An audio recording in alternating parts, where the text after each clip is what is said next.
எல்லாருக்கும் வணக்கம். மார்கழி 6ஆம் நாள், திருப்பாவை பாசுரம் 6. இது எங்கள் வீட்டில் இன்றைக்கி காலையில் நடந்த பூஜையுடைய வீடியோ தொகுப்பு. இப்போ பாசுரத்தை நம்ம பார்க்கலாம்.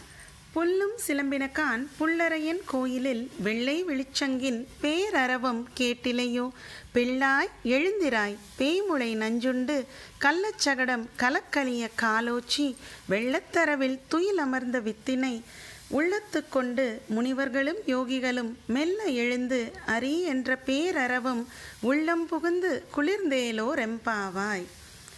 இந்த 6வது பாசுரத்திலிருந்து 15வது பாசுரம் வரைக்கும் இனி ஆண்டாள் திருப்பள்ளி எழுச்சி, அதாவது ஒரு ஆழ்வார்களையா எழுப்புறா அப்படின்னு ஒரு வியாக்கியானம் உண்டு. தோழிகள் அப்படின்னு மேலோட்டமாக குறிப்பிட்டிருந்தா கூட அந்த தோழிகள் ஒருத்தரும் ஒரு ஆழ்வாரை குறிக்குது அப்படிங்கிறது இதனுள்ள அடங்கி இருக்கிற ஒரு அர்த்தம். இதில் ரொம்ப சுவாரஸ்யமான விஷயம் என்னென்னா, அதில் 3 தோழியர் ஆண்டாளுடைய காலத்துக்கு பிறகு வந்தவங்க. சரி, அவங்களால எப்படி இதை முதலே கணிக்க முடியும்? இதில் என்ன ஆச்சரியம் இருக்குது? ஆண்டாள் பூமாதேவியோடைய அவதாரம். தனக்கு பிறகு என்ன நடக்கும், பெருமாளோட நாமத்தை யாரெல்லாம் பாட போகிறாங்கங்கிறத சொல்கிறது ஒரு பெரிய அதிசயமோ ஆச்சரியமோ எதுவுமே இல்லை. ஆனால் இவங்க ஒரு ஆழ்வாரை பற்றி இதில் குறிப்பிடலை. அவர் மதுரகவி ஆழ்வார்.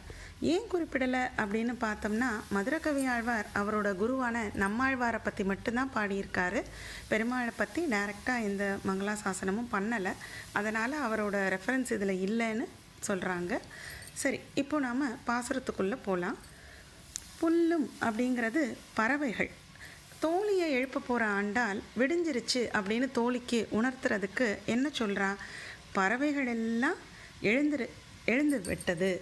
பறவைகள் பொதுவாக கண் திறந்து பார்க்காது, ஆனால் சூரியனோட வாசனையிலேயே விடியலை புரிஞ்சுக்கணும். அப்போவே கீச்சு மூச்சுன்னு சத்தம் கொடுக்க ஆரம்பிக்கும். அப்படி இருக்கிறது தான் புல்லும் சிலம்பின கான் அப்படின்னு ஆண்டாள் சொல்கிறா. கான் அப்படின்னு தோழியை பார்க்க சொல்கிறா, சத்தத்தை கேளுன்னு சொல்லலை. ஏன்னா அப்போதான் அவள் கண்ணை விழித்து பார்ப்பா இல்லையா, அதுக்காக. புல்லரையன் கோவிலில், புல்லரையன் அப்படிங்கிறது கருடாழ்வாரை குறிக்குது. கருடாழ்வார் இருக்கிற கோவில் அப்படின்னு, அதாவது பெருமாள் இருக்கிற கோவில். கருடாழ்வார் எங்கே இருப்பார்? பெருமாள் கோவிலில். அந்த பெருமாள் கோவிலில் இருந்து நமக்கு என்ன கேட்குது? வெள்ளை விழிச்சங்கின் பேரரவம் கேட்டிலையோ. வெள்ளை விழிச்சங்கு, சங்குடைய சத்தம். சங்கு அப்படிங்கிறதே ஒரு சாத்வீகமான ஒன்று, ஒரு நல்ல வைப்ரேஷன். அந்த சத்தம் பேரரவமாக கேட்குது.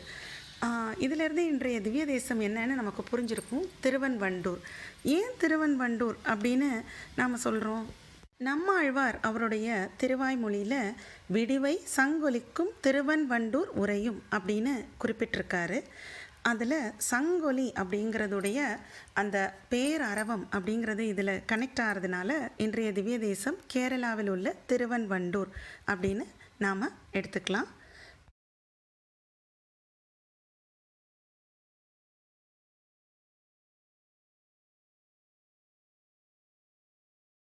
பிள்ளாய் எழுந்திராய். பிள்ளாய்னு ஏன் குறிப்பிடுறாங்க அப்படின்னா, இந்த பெண் பகவத் கைங்கரியத்துக்கு கொஞ்சம் புதிது. அதனால் ஒரு சின்ன பிள்ளையை கூப்பிடுற மாதிரி பிள்ளாய் அப்படின்னு ஆண்டாள் குறிப்பிடுறாங்க. பேய்முளை நஞ்சுண்டு கள்ளச்சகடம் கலக்கலிய காலோச்சி. அதாவது தூங்கிக்கிட்டு இருக்கிற இந்த பெண்ணை எப்படி எழுப்ப முடியும்? கிருஷ்ணருக்கு ஏதாவது ஆபத்து அப்படின்னு சொன்னால், அச்சுச்சோ கிருஷ்ணருக்கு ஆபத்தா அப்படின்னு பதறி எழுந்துருவாங்க இல்லையா? அதனால் கிருஷ்ணருக்கான வதத்தை பற்றி சொல்கிறா. பூதகி வதம். பூதகி அந்த தன்னுடைய விஷ பாலை கிருஷ்ணருக்கு கொடுக்க போகிறாங்க. அது மட்டும் இல்லாமல் சகடாசுர வதமும் சொல்கிறா. கள்ளச்சகடம் கலக்கலிய அப்படின்னு அந்த சகடாசுர வதம், சக்கரத்தை ஏந்தி கிருஷ்ணரை தாக்க வந்த வதத்தையும் இதில் குறிப்பிடுறா. வெள்ளத்தரவில் துயில் அமர்ந்த வித்தினை. வெள்ளத்தரவில் துயில் அமர்ந்தங்கிறது பார்க்கடலில் பெருமாள் படுத்துட்ருக்கார். அவர் ஆக்சுவலாக தூங்கலை, யோக நித்திரையில் இருக்கார். வித்தினை, வித்து அப்படிங்கிறது நமக்கெல்லாம் வித்தாக, இந்த உலகத்துக்கே வித்தாக இருக்கும் பெருமாளை குறிப்பிடுது. உள்ளத்து கொண்டு முனிவர்களும் யோகிகளும் அப்படின்னு குறிப்பிடுறா. முனிவர்கள் அப்படிங்கிறவங்க சதா சர்வகாலமும் பெருமாள் நாமத்தை மனனம் பண்ணுறவங்க. யோகிகள் அப்படிங்கிறவங்க பெருமாள் கைங்கரியம் ஸ்மரணை இதெல்லாம் பண்ணுறவங்கள யோகின்னு நாம் குறிப்பிடுறோம். மெல்ல எழுந்து இவங்கெல்லாம் என்ன பண்ணுறாங்க? மெல்ல எழுந்து ஹரி என்ற பேரறவம் உள்ளம் புகுந்து குளிர்ந்தேலோ ரெம்பாவாய். ஹரி என்ற பேரறவம், அந்த பேரறவங்கிற சொல் இங்கே 2 தடவை பயன்படுத்தியிருக்காங்க. அதாவது சங்குடைய சத்தம். இப்போது எல்லாரும் ஹரி ஹரி ஹரின்னு ஹரி நாமத்தை சொல்கிறாங்க அப்படிங்கிறதும் இதில் குறிப்பிடப்பட்டிருக்கு. மெல்ல உன் கண்ணை திறந்து நீ பாரு. ஏன் மெல்ல கண்ணை திறக்க சொல்கிறான்? தூக்கத்தில் பெருமாளை அனுபவிச்சுக்கிட்டு இருக்கும்போது நாம் சட்டுன்னு திறந்துட வேண்டாம். மெல்ல அந்த அனுபவத்தை முழுவதுமாக உணர்ந்து கண்ணை திறந்து பார் அப்படின்னு தோழியை எழுப்புறது தான் இந்த அருமையான பாசுரம். இந்த பாசுரத்தில் எந்த ஆழ்வார் எழுப்பப்பட்டிருக்கார்? ரொம்ப தெளிவாக ரொம்ப அழகாகவே குறிப்பிட்டிருக்காங்க. இதில் முதல் விஷயம், ஆண்டாளுக்கு குரு, ஆச்சரியர், அப்பா எல்லாமே பெரியாழ்வார் தான். அதனால் முதல்ல தனது தந்தையை எழுப்புறாங்க அப்படின்னு வச்சுக்கலாம். அது மட்டும் இல்லாமல் பெரியாழ்வார் கருடனுடைய ரூபம் இல்லையா? புல்லரையன் கோவில் அப்படின்னு இங்கே குறிப்பிட்டிருக்கிறதுனால இந்த பாசுரத்தில் எழுப்பப்படும் ஆழ்வார் பெரியாழ்வார்.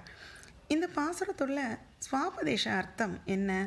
அதாவது பூதகியின் விஷம் அதை எப்படி பெருமாள் எடுத்துட்டு அவங்களுக்கு மோட்ச நிலையை கொடுக்குறார். அதே மாதிரி பகவானுடைய நாமத்தை நாம் சொல்லிக்கிட்டே இருக்கும்போதும் நமக்கு மோட்சம் கிடைக்கும் அப்படிங்கிறது இதில் கருத்து உண்டு. அதே மாதிரி கள்ளச்சகடம் அப்படின்னு சொல்லும்போதும் அப்படி தான், நமக்குள்ளே இருக்கிற எல்லா கெட்டதையும் எடுத்துட்டு நமக்கு நல்லதை மட்டுமே பெருமாள் நமக்கு கிருஷ்ண பரமாத்மா அருள் புரிவார் அப்படின்னும் குறிப்பிடுறாங்க. இன்றைய பூஜை அலங்காரங்கள் பார்த்துருப்பீங்க. இன்றைய பூஜை கருட ஆழ்வார் மேலே பெருமாள் எவ்வளோ ஜம்முன்னு உட்காந்துருக்காரு பாருங்கள். அவருக்கு துளசி மாலை போட்டிருக்கேன். இது இன்றைக்கி காலையில் 4 மணிக்கு எங்கள் வீட்டில் நடந்த பூஜை. விளக்குகள், ஆண்டாள் விளக்கு, கருட விளக்கு, சங்கு சக்கர விளக்கு, எல்லா விதமான விளக்குகளும் ஏற்றி வச்சுருக்கேன். படி விளக்குகளும் வச்சுருக்கேன். இன்றைய கோலம், இன்றைக்கி கோலத்தில் நான் நிறைய விஷயங்கள் ஆட் பண்ணியிருக்கேன். அதாவது வெள்ளை வெளிச்சங்கு அப்படிங்கிறதுக்காக சங்கு, வழக்கம் போல் கிளி ரூபத்தில் ஆண்டாளும் கீழே கோவிலில் நின்று பாடுறாங்க அப்படிங்கிற மாதிரி. மேலே பெருமாள் ஜம்முன்னு படுத்திருக்காரு. வெள்ளத்தரவில் துயில் அமர்ந்தவர் அப்படிங்கிறதுனால பெருமாள் கோவில் அப்படிங்கிறதுனால ஒரு கோவில் கோபுரத்தையும் நான் வரைஞ்சிருக்கேன். அதாவது புல்லரையன் கோவில் அப்படிங்கிறனால பக்கத்தில் கருடாழ்வார் புல்லரையன் கருடனையும் வரைஞ்சிருக்கேன். கோலத்துடைய பிக்சர்ஸ் இப்போ நான் உங்களுக்கு காமிக்கிறேன், அதையும் பாருங்கள். எல்லோரும் எப்போதும் சந்தோஷமாக உடல் ஆரோக்கியத்தோட அனைத்து செல்வங்களும் பெற்று குடும்ப ஒற்றுமையோட மன அமைதியோடு நல்லா இருக்கணும்னு நான் ஆண்டாள் கிருஷ்ண பரமாத்மா எல்லாரையும் வேண்டிக்கிறேன். எனது அன்னை மீனாட்சி உங்கள் எல்லாருக்கும் அனைத்து செல்வங்களையும் அள்ளி அள்ளி கொடுக்கணும்னு தினம் தினம் பிரார்த்தனை செஞ்சுக்கிறேன். தேங்க்யூ ஸோ மச் ஃபார் வாட்சிங் த வீடியோ. பாய்.